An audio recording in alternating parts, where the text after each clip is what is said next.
어머, 많이 오셨네요. 안녕하세요. 해피송 코치 박소미 코치입니다. 안녕하세요. 네, 제가 오늘 할 이야기는요, 나와 화해하고 맞이한 시간들. 제가 휴식을 하고 나서 어떠한 동기부여를 얻게 되었는지 그 이야기를 좀 해드릴 겁니다.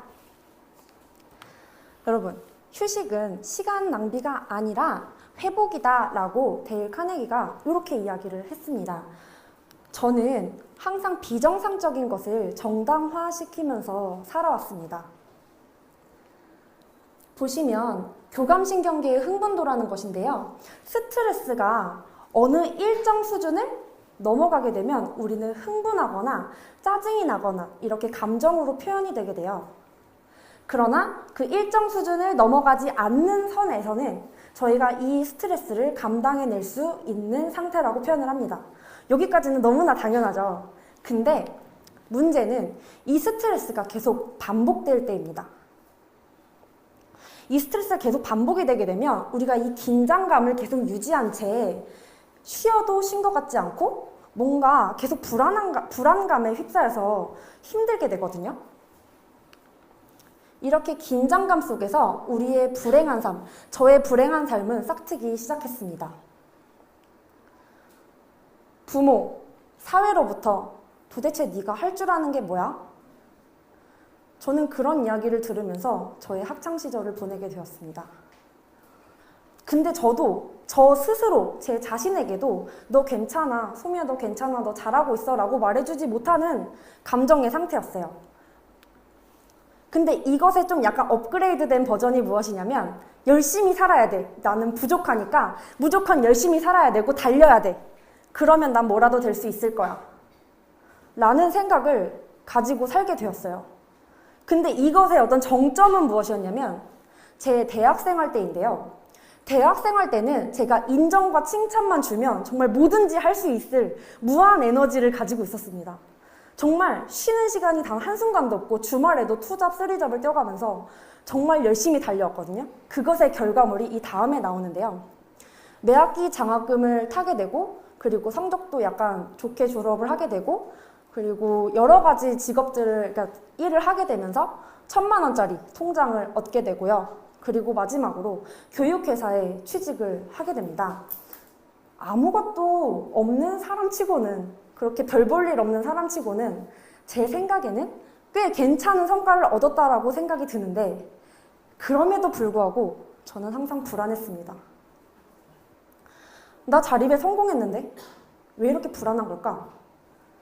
분명히 혼자서 쉬고 있는데 쉬는 시간이 주어졌음에도 불구하고 저는 쉼을 온전히 느끼지 못했어요.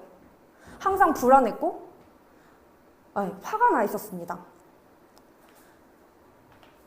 저의 불안함과 이런 불합리한 상황들이 저의 부모 탓인 것 같았고 사회 탓인 것 같았는데 그것을 탓할 수 있는 사람조차 어느 날 돌아보니 남아있지 않게 되었어요.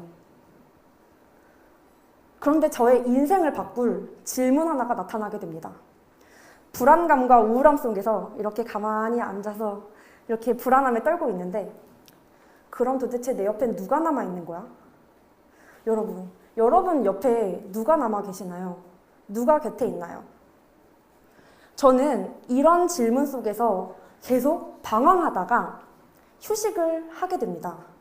근데 갑자기 휴식이라면 굉장히 이상하시죠? 제가 여기서 휴식의 정의를 다시 한번 해보도록 하겠습니다. 제가 생각하는 휴식은요, 집착했던 것, 내가 스스로 강하게 집착했던 것에서 분리되는 것이라고 생각합니다. 지금 꼭 사람을 얻어야 돼? 혹시 인간관계에 대해서 굉장히 고민하시는 분들이 여기서 계실 텐데요. 혹은 내가 반드시 뭔가를 해야겠다, 해야 된다라는 어떤 집착 속에서 사시는 분들이 계실 텐데 저는 저와의 어떤 권태기를 이기지 못하고 이제 그만해야겠다. 너무 힘들다. 몰라. 이 지경이 돼버렸어요. 그래서 저는 이런 자세로 매일 집에서 휴식을 취하게 됩니다. 이 자세로 누워서 TV도 보고 그리고 SNS도 하고 또 팟캐스트? 뭐 이런 것도 듣고 책도 보고 여러 가지 그냥 뒤도 안 보고 그냥 했던 것 같아요. 근데 이렇게 가만히 쉬고 있는데 어느 날은 이런 생각이 드는 거예요. 아, 움직이고 싶다. 활동하고 싶다. 막 몸이 막 근질근질 거리는 거예요. 근데 그게 일은 아니었어요. 내가 내 업무를 막 되게 열심히 해야겠다. 막 이런 생각은 안 들었고, 뭔가를 해야겠다라는 생각은 들었는데, 그래서 남들이 생각하기에는 굉장히 쓸데없는 것만 같은 짓을 1년 동안 하게 됩니다. 그것을 여러분들이 조금 더, 아, 이런 거 했구나, 라는 생각이 드실 수 있게 이렇게 한 문장으로 정리를 해봤는데요. 나와 화해하는 시간이라고 정해봤습니다. 여러분은 친구들과 화해를 하실 때 어떻게 화해를 하세요? 싸우고 나면 저 같은 경우에는 얘기를 좀 들어줍니다. 아, 그랬구나. 네가 그래서 화가 났구나. 이렇게 얘기를 해주고 이렇게 얘기를 합니다. 미안해 라고 이야기를 하게 돼요. 미안해를 해야지 결국에는 이게 사과가 완성이 되죠. 저는 저 혼자 이렇게 집에서 머물게 되면서 저의 이야기를 들어주게 됩니다. 그렇다고 뭐 소미야 괜찮아? 이렇게 혼자서 떠들었다는 게 아니라 제가 아주 이상한 행동을 하게 돼요. 집에 혼자 가만히 있으면서 짜증을 내요. 여러분 가만히 생각해 보시면 도대체 하루에 짜증난다는 말을 몇 번이나 하세요? 전 굉장히 많이 했거든요. 짜증나 말고 세탁기 물건에다가도 막 짜증난다고. 야, 아 배고파 짜증나. 왜 도대체 세탁기를 안 돌린 거야? 왜 빨래를 안 넣는 거야? 왜 이렇게 할 일이 많은 거야? 그런데 어느 순간은 그 빈도가 점점 줄어들게 돼요. 그래서 나 혼자만의 시간이 굉장히 중요하다라는 생각이 들었는데 이렇게 잠시 릴렉스를 하거나 보니까 저한테 이제 뭔가 보상을 해줘야 될 것 같은 거예요. 그래서 여행을 떠나게 됩니다. 근데 이 부분에 있어서는 이 뒤에 사진이 있기 때문에 넘어가고 저의 환경을 바꿔야겠다라고 생각했어요. 여러분 주변에 나를 핥히고 힘들게 하고 짜증나게 하고 나를 비난하는 어떻게 원색적으로 비난을 하는 사람들이 분명히 주변에 있을 수 있어요. 그런데 저는 일단 그 사람들한테서 분리가 되는 것만으로도 나에게 굉장히 도움이 된다라고 말씀을 드리고 싶어요. 하지만 좀 더 용기를 내실 수 있으시다면 나와 색깔이 맞고 나의 의견을 존중해 줄 수 있는 사람들을 좀 찾아서 떠나보시는 것도 나쁘지 않을 것 같아요. 저 같은 경우에는 SNS 활용을 굉장히 많이 했거든요. 그리고 제가 제일 좋아했던 프로그램이 어떤 것이었냐면 사랑과 전쟁을 좋아했어요. 사랑과 전쟁 좋아하시는 분? 네, 저는 자극적인 컨텐츠를 굉장히 좋아했어요. 그런데 솔루션을 듣느냐? 안 들어요. 그냥 오로지 막 싸우고 막 뜯고 물어뜯고 막 이런 거를 좋아했는데 좀 이렇게 마음을 진정시켜야겠다라고 생각이 드니까 어떤 걸 했지? 그냥 책을 읽거나 아니면 강연, 테드 같은 거 듣는 게 갑자기 재밌더라고요. 동기부여가 되는 게 좀 재밌었는지. 그리고 나서 저에게 이렇게 얘기를 했습니다. 소미야, 괜찮아. 내가 미안하다. 네 할 거 다 해라. 이렇게 얘기를 해줬어요. 이 결과는 굉장히 놀라웠어요. 이 화해를 한 결과가 굉장히 놀라웠는데 조급함이 가라앉고 마음이 비워지고 그 자리에는 새로운 생각들이 채워졌다. 여러분, 휴식의 궁극적인 목적이 뭐라고 생각하세요? 우리가 쉬었음에도 불구하고 막 답답하고 짜증나고 막 머릿속이 복잡하다면 우리는 제대로 쉰 게 아닐 겁니다. 마음이 비워지고 머릿속이 비워져야지 진정한 휴식을 한 것이라고 저는 그렇게 생각을 합니다. 제가 여행을 다녀온 사진인데요. 여기 보시면 이 사진은 제가 네일로를 다녀온 사진입니다. 제가 분신술을 했어요. 보시면은 제가 전국 여행, 그 배낭여행을 한 사진이고 이거는 제가 이제 독도를 다녀오려고 했어요. 근데 이제 한복을 입고 독도를 다녀오려고 했는데 이제 배편이 잘리는 바람에 울릉도에서 사실 여기서도 에피소드가 많은데 여기서 이제 무전 거의 돈이 없이 이제 물어 이제 숙박도 구하고 이렇게 해가지고 좀 이렇게 위험한 여행을 했던 위험하지 않았어요. 그리고 이거는 학생들이랑 같이 이제 즉흥적으로 소풍을 갔던 그런 사진입니다. 그러면 여러분, 주도성이 높다는 것은 무엇일까요? 주도성이 높다는 것은 결국 나를 사랑하고 나의 판단을 믿는다는 것이거든요. 근데 그것은 다시 말해서 자존감이 높다는 거예요.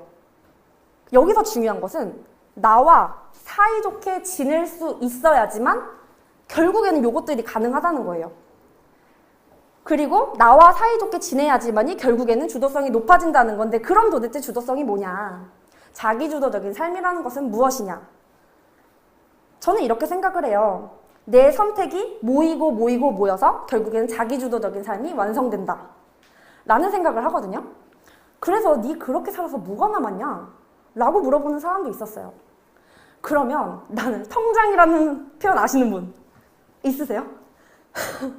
네, 통장, 네, 비었어요. 네, 돈이 다 떨어지고 그렇게 돈을 다 펑펑 쓰고 그러나 저는 굉장히 가치가 있는 사람이라는 걸 알게 됐어요. 그래서 내 선택을 존중하게 되었고요. 그리고 마음에 약간 여유가 생기고 나니까 고민을 들어주고 싶은, 사람들의 이야기가 들어보고 싶은 거예요. 그래서 고민해오소 해피솜이라는 어떤 플랫폼을 만들게 됩니다. 그리고 청년들, 꿈길에서 방황하는 청년들이나 청소년들의 어떤 목표 설정이나 동기부여를 도와줄 수 있는 코치라는 새로운 꿈을 갖게 되었습니다. 그래서 나에게는 더없이 가치가 있는 휴식이었다. 저는 그렇게 얘기를 드리고 싶고, 여기서 중요한 것은 난 더 멀리 갈 수 있겠다. 이게 키포인트입니다. 휴식을 하면 여러분 충전을 해서 더 멀리 갈 수 있는 거예요. 그래서 이 해피솜에 대한 얘기를 좀 더 해드리면, 사실은 일을 하면서 진행한 거기 때문에 15분 정도와 50시간 정도의 상담 시간을 가지고 진행을 한 내용이고요. 이것을 통해서 저는 이제 감사하다라는 얘기를 굉장히 많이 들었는데, 제 인생에서 감사하다는 얘기를 들을 수 있을 기회가 몇 번이나 있었을까요? 저는 이 감사하다는 얘기를 들으면서 앞으로 더 열심히 해야겠다라는 생각을 했어요. 근데 아까 전에도 제가 열심히 살고 싶었다라고 얘기를 했던 거 기억나시나요? 그때와 저는 어떤 차이점이 있는 걸까요? 아까는 막 열심히 막 달리고 싶었던 거예요. 미친 듯이. 달리면 뭐라도 될 거야. 열심히 해야지 라는 것이었다면, 앞으로 난 더 열심히 해서 많은 사람들에게 도움을 줄 수 있는 사람이 되어야겠다 라는 생각으로 바뀌게 되었습니다. 하지만 어떤 게 더 좋거나 나쁘거나 하지는 않겠죠? 이 사진을 보면 어떤 생각이 드세요? 제가 학생들이랑 찍은 사진들이거든요. 만약에 휴식을 하는 삶이요, 저를 파괴하고 그리고 저의 삶을 무너뜨리는 어떤 행동이었더라면 이렇게 즐겁게 일을 할 수도, 또 제가 이 자리에 나와서 이런 강연을 할 수도 없었을 거예요. 그런데 여기서 여러분들이 생각의 오류를 가지시면 안 되는 게, 꼭 반드시 휴식이 어떤 결과물을 나타내야 되는 것이냐? 그건 아닙니다. 여러분이 앞으로 나아가실 수 있는 어떠한 그 동기부여 그리고 에너지만 얻으실 수 있다면 그걸로 저는 족한 휴식이라고 생각합니다. 자, 마지막으로 사진 한 장만 보여드리고 마무리할게요. 요런 표지판 보신 분 있으신 분 손 한번 들어볼까요? 이렇게나 많이, 운전을 이렇게나 많이 하세요? 자, 졸리면 뭐라고 적혀있나요? 지금 2명밖에 안 계신 것 같은데. 여보세요? 누구, 이거 한번 읽어보실까요? 네, 5분 계신 것 같은데. 마지막, 다시 한번 읽어볼까요? 네, 강의 같네요. 졸리면 제발 쉬어가래요. 이 제발이란 부사 왜 들어간 걸까요? 제가 이 강연을 준비하면서 가장 크게 느낀 게 있어요. 언론 매체들이나 그리고 제 주변에서, 그리고 여러 가지 컨텐츠들에서 제발 쉬어가라고 많이 얘기를 하고 있는데, 우리는 달려가는 방법밖에 몰라서 이 얘기를 간과하고 있어요. 무시를 하고 있어요. 그렇지만 이제 오늘 여기 오신 분들은 좀 쉬어가셔도 된다는 얘기를 좀 드리고 싶고요. 네, 괜찮으니까 잠시 쉬어가셔도 됩니다. 이상, 네, 여러분의 꿈에 동행할 수 있는 박소미 코치였습니다. 감사합니다.